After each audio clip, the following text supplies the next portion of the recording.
The whole idea of having LINC in place is so that we can kind of coordinate the activities between the different agencies and try and support the engineering sector, both the small SMEs and also the larger engineering companies that are operating within, as I said, the North Cork, East West Limerick area. The main driver is really those industry itself, and those range from some quite small engineering companies, some quite large and substantial engineering companies employing 200-300 people or whatever. So it's quite mixed. But ourselves in the state agencies, we see our role really as supporting the people who are actually in business, supporting those companies in business, and trying to, as best as we can, help them to meet their needs or facilitate them meeting their needs.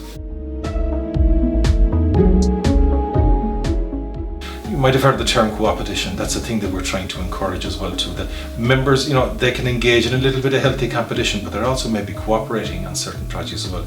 Maybe 2 or 3 small companies come together maybe to bid for a project or something like that. Maybe one of the larger companies encourages one of the smaller companies maybe to act as a supplier, or maybe sub-supplier or sub-sub-supplier to them as well too. So that's the key thing. They're working together, they're working with each other, they're exploring new market opportunities, maybe discussing training needs, maybe discussing employment needs and things like that. But at the end of the day, the sum of the parts will be greater because of it.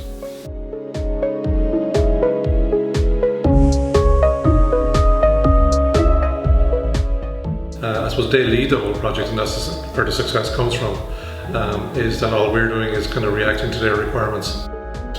We're here to try and service their needs. That's key for us. Innovation, diversity, that's good for the businesses, and it's good for Ireland Inc. as well too.